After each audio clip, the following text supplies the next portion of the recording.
শুভরাত্রি। Tazmin page থেকে আজকে রেসিপি কেক বানাবো।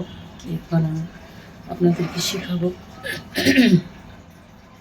আসলাম এখানে হচ্ছে 4টা কেক নিয়েছি, সরি 4টা ডিম নিয়েছি। 4টা ডিমের অর্ধেক নিব হচ্ছে ময়দা, আর হচ্ছে 25 গ্রাম চিনি নিয়েছি। তো 25 গ্রাম চিনির সাথে এটা যখন আমি ডিমটা ফেটে নিব,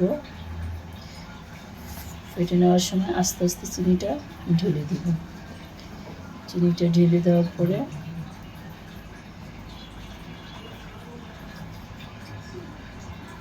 তারপরে আস্তে আস্তে বিট দিয়ে বিটার করে নিব। বিটারের পরে যখন ডিমটা ফোম হয়ে আসবে তখন ফোম হয়ে আসলে আমরা দেখবো যে ফোমটা কতটা কমপ্লিট হয়েছে। কমপ্লিট হওয়ার পরে ভ্যানিলা এসেন্স দিব, তারপরে হচ্ছে ইমালশন দিব। আমি বানাবো হচ্ছে ম্যাঙ্গো ফ্লেভার ইমালশনটা দিব। ইমালশনটা দিয়ে তারপর আবার কতক্ষণ বিট করব। বিট করার পর তারপরে যে উপকরণগুলো দিয়েছি, ময়দা, তারপরে হচ্ছে খাবারের ছোটা, বেকিং পাউডার, ভ্যানিলা পাউডার, সিরকা, তারপরে হচ্ছে এটা হচ্ছে কেকটা।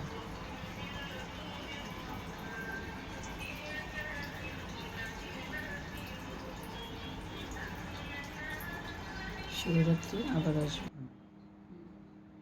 আমি এখন কেকের জন্য যে পেপারটা কাটবো, পেপারটা সমান করে কেটে নিচ্ছি।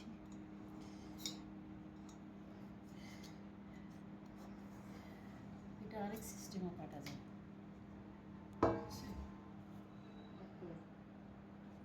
রেডি করো, এখন এটা কেটে নিব সুন্দর করে।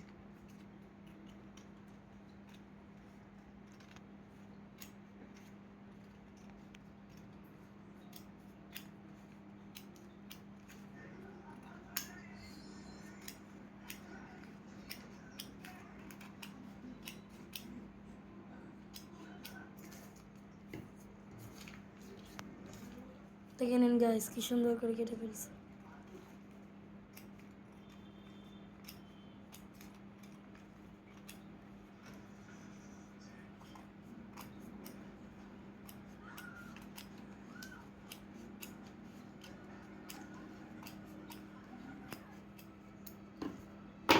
বাটিটা নেবে এখন বসিয়ে নেবে। বসিয়ে নেবে, ঠিক আছে, একদম পারফেক্ট আছে। দিয়ে দিব।